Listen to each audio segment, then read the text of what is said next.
Hello friend, आज हमारे चर्चा का विषय है सिविल सेवा परीक्षा की तैयारी घर से कैसे करें। बहुत सारे कारण होते हैं। प्रतियोगी क्लासरूम कोचिंग नहीं ले पाते हैं, या तो फंड के प्रॉब्लम है, या फिर वो कहीं जॉब में हैं। बहुत सारी फीमेल कैंडिडेट शहरों में नहीं आ पाती हैं। ग्रामीण पृष्ठभूमि के लोगों की कुछ अलग समस्याएं होती हैं। ऐसे लोग कुछ टिप्स अपनाकर यूपीएससी की तैयारी घर बैठे भी कर सकते हैं। नंबर 1, सबसे पहले अपने आप को इस परीक्षा के लिए शारीरिक और मानसिक रूप से तैयार करें। इसका अर्थ ये है, आप क्या हैं ये इम्पोर्टेंट नहीं है, आपके अंदर क्या है ये ज़्यादा महत्वपूर्ण है। उन खूबियों को ढूंढें, उन खूबियों के आधार पर ही आप अपनी स्ट्रेटजी बना पाएंगे और अपने आप का मूल्यांकन कर पाएंगे कि आप इस कंपटीशन में कहाँ खड़े हैं। कुछ प्रीवियस ईयर पेपर्स को सॉल्व करने की कोशिश करें, अपने ज्ञान का एक मूल्यांकन करें, ताकि आपको क्या हेल्प चाहिए आप उसे एनालिसिस कर पाएंगे। लक्ष्य को निर्धारित करें और उसको प्रभावी ढंग से पूरा करने में जुट जाएं। नंबर 3, यूपीएससी के परीक्षा पैटर्न को समझें। एक निश्चित रणनीति बनाएं और उस रणनीति पर अमल करें। नंबर 4, आप अगर कहीं जॉब में हैं और नौकरी छोड़ने का फैसला नहीं किया है, तो ये आप जानते हैं कि रणनीति कैसे बनाएंगे। ये आप पर निर्भर करता है कि कितना समय निकालेंगे, कब निकालेंगे, कैसे निकालेंगे। नंबर 5, आज इंटरनेट के समय में हर आदमी के पास इंटरनेट युक्त मोबाइल है। आप अपनी नौकरी और तैयारी दोनों को बैलेंस बना सकते हैं।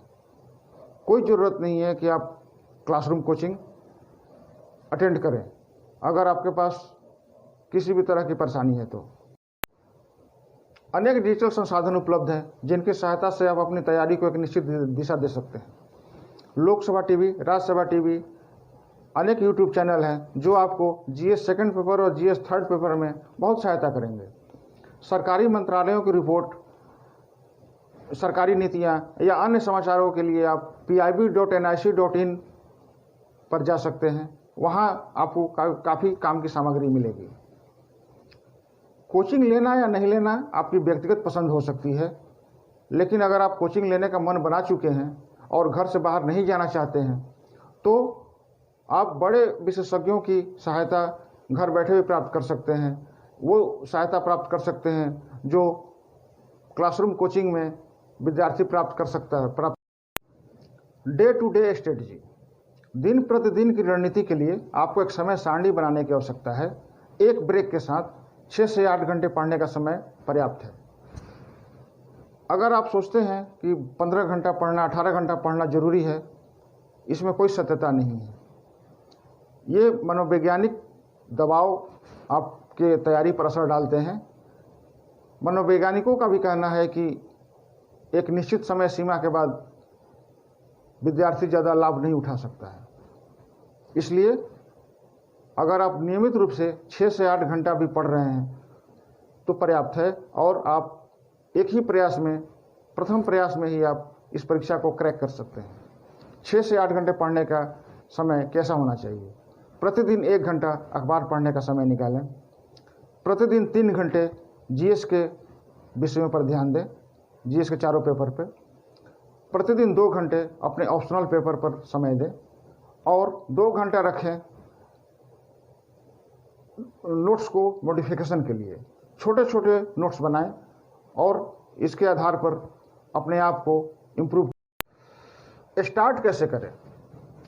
जैसा कि आप जानते हैं, सिविल सेवा परीक्षा की तैयारी के लिए साल से 1.5 साल का समय लगता है। इसमें आप दिसंबर या जनवरी माह से या कभी भी आप तैयारी शुरू कर सकते हैं। लिखने की प्रैक्टिस जरूरी है। उत्तर लिखना शुरू करें, कुछ भी लिखिए, न्यूज़पेपर ही कॉपी पर लिखिए, लेकिन लिखने की आदत विकसित करें। इससे आपको सेल्फ कॉन्फिडेंस आएगा और ध्यान एकत्रित होगा। स्टार्ट कैसे करें? जैसा कि आप जानते हैं, सिविल सेवा परीक्षा की तैयारी में साल से 1.5 साल का समय लगता है। साल से 1.5 साल का प्लान बनाना पड़ता है। इसमें आप दिसंबर या जनवरी माह से लिखने की प्रैक्टिस शुरू करें। लेखन शैली बहुत इंपॉर्टेंट रोल प्ले करती है इस एग्जाम में। लिखने से कुछ आपका कॉन्फिडेंस बढ़ता है और ध्यान एकत्रित होता है। मुख्य परीक्षा के जीएस एवं वैकल्पिक विषयों के लिए आप प्रीवियस ईयर में पूछे गए प्रश्नों की सहायता ले सकते हैं, उनके उत्तर लिखने का कोशिश करें। मार्च के बाद से आप सिर्फ प्रीलिम्स पर फोकस करें, प्रीलिम्स के GS section and CSAT paper. आपको जानना चाहिए कि प्रीलिम परीक्षा उत्तीर्ण होना कोई बड़ी बात नहीं है, लेकिन इसमें अनुत्तीर्ण हो जाना बहुत बड़ी बात है। आपका सारा प्लान यहीं रुक जाता है, आप डिप्रेशन में जा सकते हैं, आपका जो जोश है वो उस पर असर पड़ सकता है। इसलिए प्रारंभिक परीक्षा होना बहुत जरूरी है। इसमें आप सीसेट एवं समान अध्ययन दोनों के कम से कम एक सेट प्रतिदिन सॉल्व करने का कोशिश करें एवं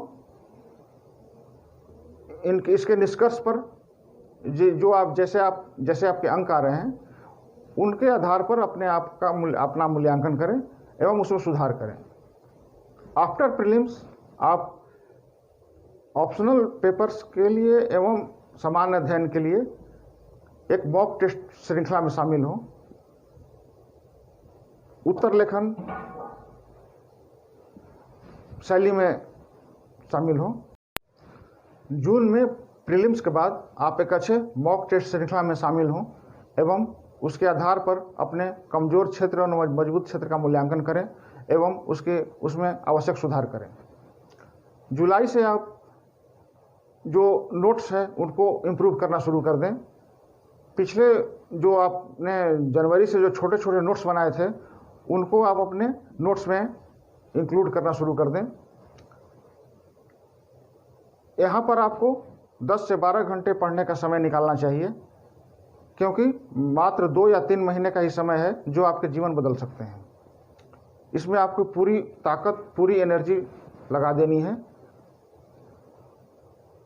अंतिम सप्ताह में आप ओवर रीड ना करें। आपको ये कॉन्फिडेंस होना चाहिए कि हमने सारी जानकारियाँ हासिल कर ली हैं, हम तैयार हैं, कैसा भी प्रश्न आएगा हम उसको सॉल्व कर लेंगे। तनाव लेंगे, आपकी तैयारी पर असर पड़ेगा। साक्षात्कार परीक्षण, ये सिविल सेवा परीक्षा की तैयारी का अंतिम चरण है। जैसा कि आप जानते हैं 275 अंकों का साक्षात्कार होता है। इनमें वही प्रतियोगी शामिल होते हैं जो मुख्य परीक्षा में उत्तीर्ण होकर के आते हैं। आपको इसके लिए अपने इंटरपर्सनल स्किल पर काम करने की आवश्यकता है।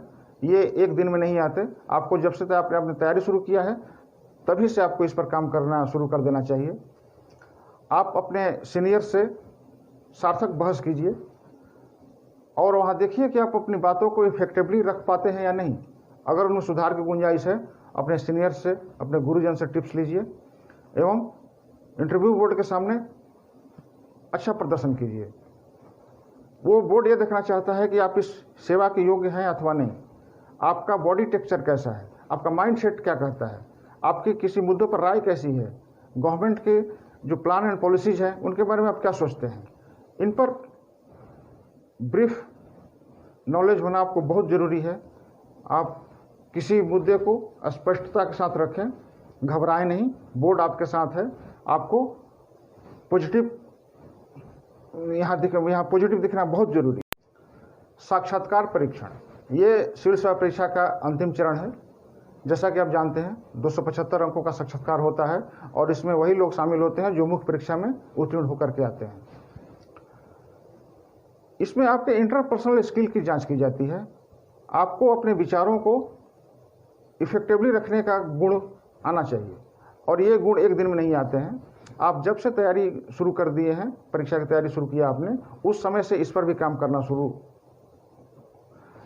जारी रखें। इसके लिए आप अपने सीनियर्स की सहायता लें, उन सीनियर से सार्थक बहस करें और आप देखें कि आप उनके सामने मुद्दों को, आप अपनी बातों को रख पाते हैं अथवा नहीं। अपने गुरुजन, अपने सीनियर्स के सपोर्ट से आप अपना बायोडाटा को स्ट्रॉन्ग कीजिए। अपने गृह राज्य, आपने जहाँ एजुकेशन प्राप्त किया है वहाँ से सवाल आते हैं, उनको सही कीजिए और साक्षात्कार में अच्छा प्रदर्शन आप कर सकते हैं। आशा है ये वीडियो आपके लिए काफ़ी सहायक होगा अपनी तैयारियों को आप एक निश्चित दिशा देने के लिए। दोस्तों, आशा है आपको हमारा यह प्रयास पसंद आया होगा। एक बात और कहना चाहेंगे, सिविल सेवा परीक्षा में पेशेंस बहुत ज़रूरी होता है, धैर्य रखना बहुत ज़रूरी है। कभी कभी आदमी पेशेंस लूज कर देता है, उन्हें लगता है कि हमसे नहीं होगा, मेरा बुरा समय चल रहा है, ख़त्म नहीं होगा। लेकिन आप एक बात याद रखो, जितना बुरा समय चलेगा आपको उतना ही अच्छा एक्सपीरियंस मिलेगा, और जितना अच्छा एक्सपीरियंस मिलेगा आपकी सफलता उतनी बड़ी होगी। इसलिए बुरे दौर को कभी गलत न समझें, आपको सफलता जरूर मिलेगी। धन्यवाद।